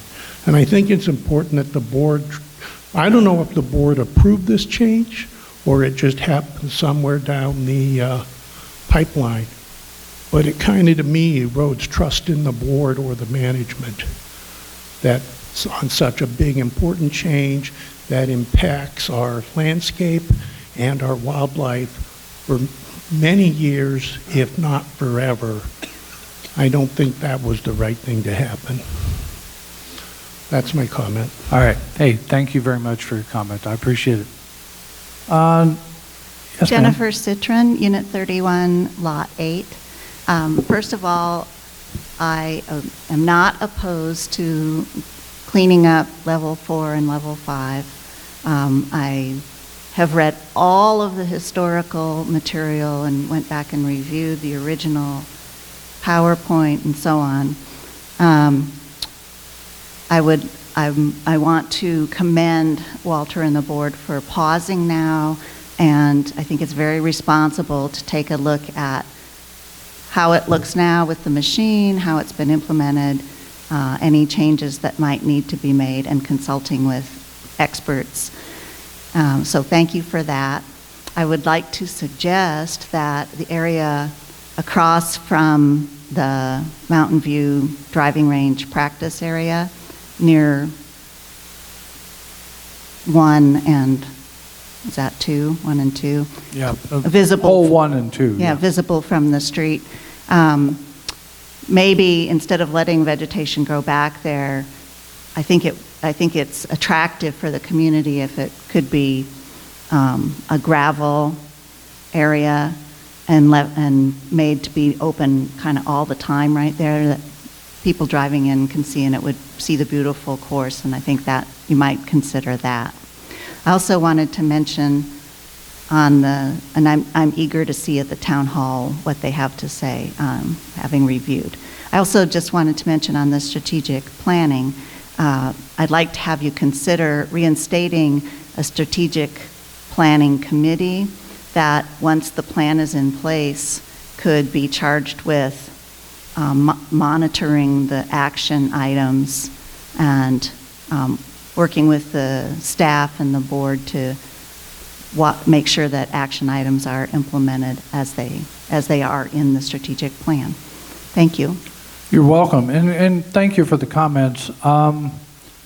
Matt, I think that's kind of the thinking that Strat Plan had, right? That there would be a committee at... Yeah. We hired the McMahon Company, and we're doing our strategic plan the McMahon way.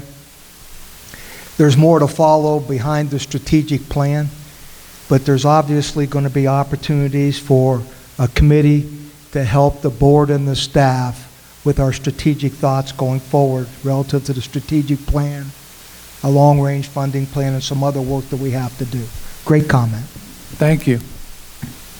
Yes, ma'am. Yeah, Andrea Gray, Unit 30, Lot 25.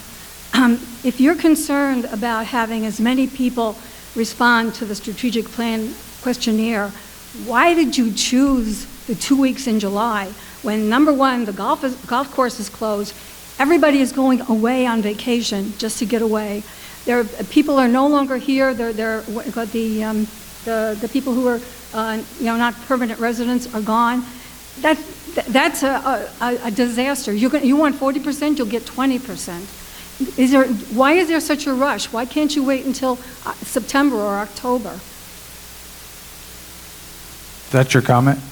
Yeah, that's my question. Why are you doing it in July when nobody's going to respond? Okay. Well, it's going out by internet. So wherever you are, potentially, you'll get it. If people are on trips or on vacations, they're not I going to be understand looking that, their but that's true all year long. I mean, that's true all year long. Thank you for the comment, though. Sherry Groupie, Unit 45, Lot 73. Can you go closer to the mic, please? I appreciate your willingness to listen to our concerns and continue to act in our best interests, and am confident in the intent of the board. But it is hard to ignore the disconnect between the policy that was widely accepted by the residents and the implementation which thus far has delivered alarming results.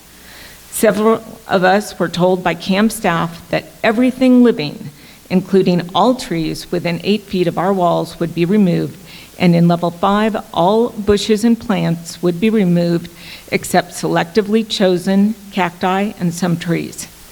This does not align with your own policy, which states thinning and pruning of trees and shrubs and selective removal of some volunteer trees. The policy as written accomplishes your goal to clean up areas and improve views for some while also retaining privacy for others. It is a fact that the radical method as currently employed can have broad-reaching negative impact to the entire community aesthetically, environmentally, and financially, short and long term. We are told it will grow back. What exactly will grow back? Will the 20-plus-year-old trees, cacti, and native plants that have been mulched be back in our lifetimes? What about the habitat destroyed? What are the consequences to the wild lands that surround us? It has taken years, even decades, for the land to restore itself from the initial construction. Why do we now want to risk erosion and the spread of noxious plants? I do applaud the board for listening to the community and pausing the use of the machinery until a solid evaluation can be made by experts as to the unintended consequences of the land clearing method. It has been proven to be costly to our native flora and fauna, and in the long run may prove to be very costly to all of us. Thank you. Thank you. Thanks for your comment. Yes, ma'am. Sorry. Hello, Linda Oberski, Unit 43, Lot 22. It's to the common area, but not the common area for level 4 and 5. Last fall, I wrote Walter Yazzie and Ante Grigio commenting on the fact that in Unit 42 and 43, which is kind of the area where I walk my dogs and so forth and do a lot of walking, that the areas along the streets and the common areas down our streets have been eradicated just over time. The natural stuff that was in there, the cholla and the paddle cactus and so forth, over time they've outlived their life, and many of them have died and been removed, or the javelina have gotten to them. So we have a lot of vague spots, blank spots along the roads there that people coming in to look our community over, it's very unattractive. Plus, now that they've built the new Unit 44 and some of the newer units up beyond us, we kind of look like the ugly stepsister down there when it comes to the sides of our streets. And I was told that when the budget was approved, that in January they would begin replanting. Well, all I do is see stuff being removed constantly, but nothing ever replanted. So we've got these just ugly looking stuff that's on its last leg, and we've got new fresh stuff just a few blocks away. And there's a real disconnect, and I would love our community and the preserve and elsewhere to look seamless and look like it's as fresh as the latest one that's been there by at least the common areas along the streets.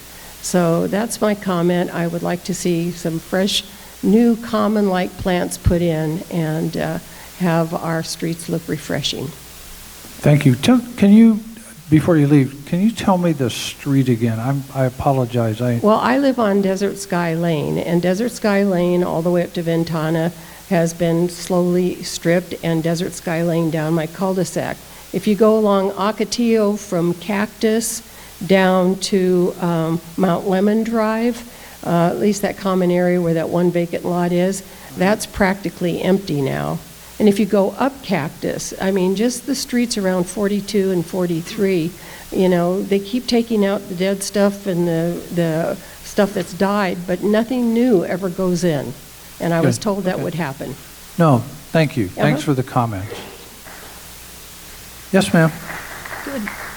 Good morning. Allison Lang, Unit 14, Lot 176.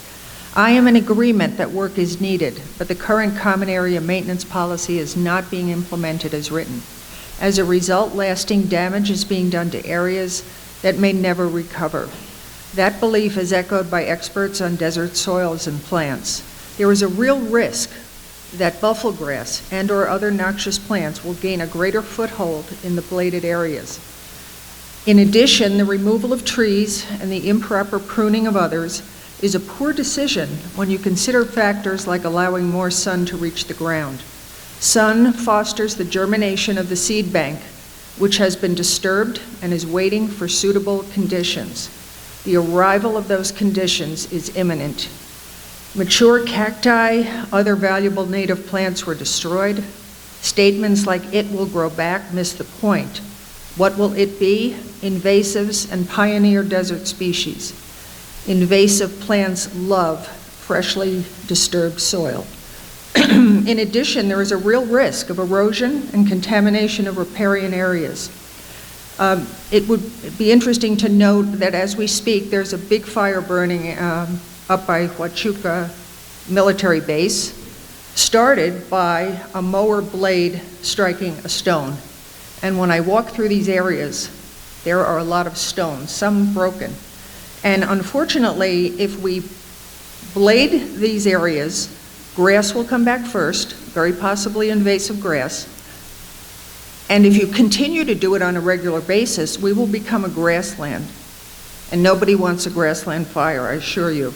So please do not move ahead with practices that may have unintended consequences, like lowering property values and altering the beautiful setting that we are noted for. Thank you. You're welcome. Thanks for the comments. Yes, ma'am. I'm back. Yeah. Thank you. Sandra Cavender, Unit 36, Lot 13. I'm listening to all this that has been going on. I just would like to point out many of these areas must abut the golf course. I do not. I abut a common area with concrete stone spillways, which the Robeson Corporation put in more than 20 years ago. My house has been standing there 20 years. It's only since we have become independent that I have been ignored. And I do mean ignored because I have put in 2 recent, the most recent, requests.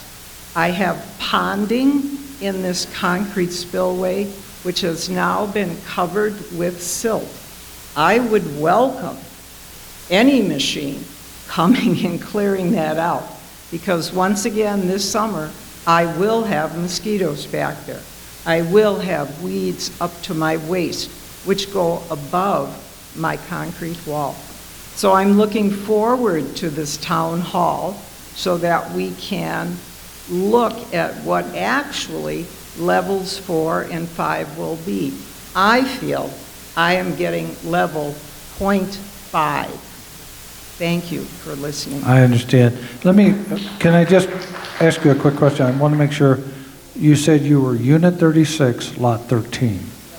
Okay, I just want to make sure I wrote that down right. Thanks for the comments. Dave Yes, sir. Barta, 4573.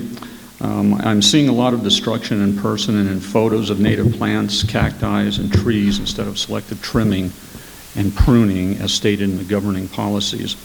It is the responsibility of the HOA Common Area Maintenance Team to ensure that a variety of wildlife and land management professionals are consulted to evaluate proper clearing techniques to protect native plants and wildlife and prevent erosion and reduce risk of fire. I do appreciate the fact that the board is listening to concerned residents and professionals at the Audubon societies and others to pause the use of machinery for level 5 clearing.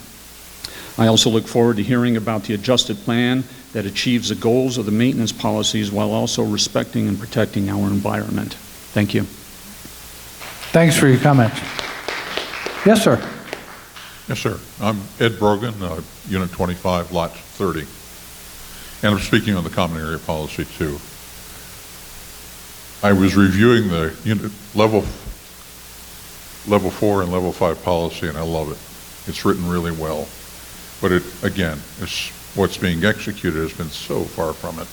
It's not the pruning and trimming that it speaks of. But we bought this house last year. And it's a house that looks down over a common area approaching the golf course in an all-natural setting. It's gorgeous. That's why we bought the house. It has the habitat with mature trees, and we sure want to keep those trees. And a great variety of native plants spread behind us going down the hill. The wildlife coming through has been spectacular. The coyotes, the bobcats, the rabbits, quail even. But everybody comes through. The trees are loaded with birds singing and doing everything else they want to do, including the hawks and the owls that are thinning the birds. We just love the area. We don't want the value of the property diminished. But I have two requests, really. First, save the trees. We've got mature trees right outside that fence in that 8-foot zone. Trimming them is fine. Pruning them is fine. Last year, I was threatened with a $500 fine if I dared prune them. And now I'm hearing the board and staff may take them down. It's baffling. The second request was to give us permission to help. I'd be really glad to go outside my fence and trim down some of the shrubs, dead, diseased, invasives. Take care of them for you. I just need permission and not the threat of a fine. Is that reasonable to train us and authorize us? Thank you. Thanks for your comments. Thank you. Yes, ma'am. Hi, Eileen Depka, Unit 27, Lot 47. Thanks for your patience and support that you've shown with the common area maintenance policy. The policy includes well thought out and researched plans. It will restore the community to its beauty of the past. Some say we're in a desert and everything should be left alone. We stopped being a desert the first time the land was plowed under to create homes and roadways. The plants that have found a home here receive more water than any desert plant usually does because of the common area irrigations, the golf course irrigations, and runoff from the homes. As a result, common areas 4 and 5 grow quickly and invasive plants multiply. The work of the common area crew in level 5 is greatly appreciated. Because little to no work has been done for years, the invasive species have taken over, choking out cacti and capturing water needed for healthy growth of trees and other plants. The cleanup is a monumental task. The work being done to care for cacti and trees is welcome. Walter, Ray, Elias, and the crews are doing an incredible work to support the policy implementation. Unfortunately, the invasive have grown wide and tall, have multiplied exponentially, and when they are removed, bare ground is revealed. It's a look that we're not accustomed to, but it won't last long. Just as every year when the 8 feet behind the wall is mowed down, life returns shortly after. When the monsoons hit, plants grow quickly and spread. We need to start somewhere. The crew completes their work. As the crew completes their work, things look bare for a bit, but areas will be manageable, not overgrown, not a jungle, not a twisted mess. You've heard from some very vocal people who are trying to stop the work that we so desperately need completed. Don't give credence to voices because they're loud. A website has even been created to look fact-based, yet factual data is missing. Individual opinions of narrow field experts that don't have the global knowledge needed to understand the complexities and the history of a community like ours should not be in any way able to sway this project. Listen to reason. The common area belongs to the HOA.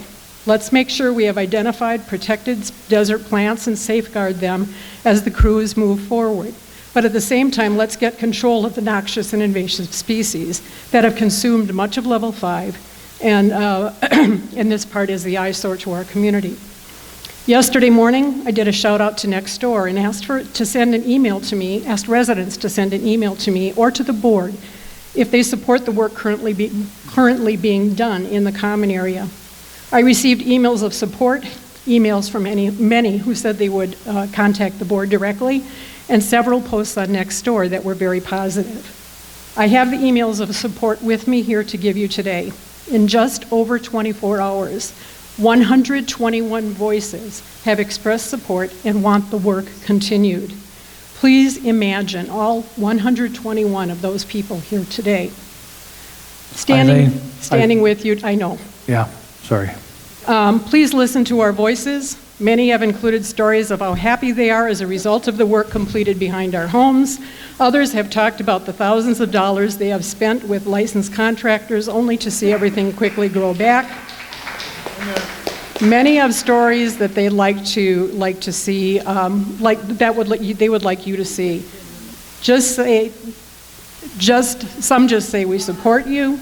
We support you. Keep moving with the implementation of the Common Area Maintenance Plan, and specifically the work in 4 and 5. Just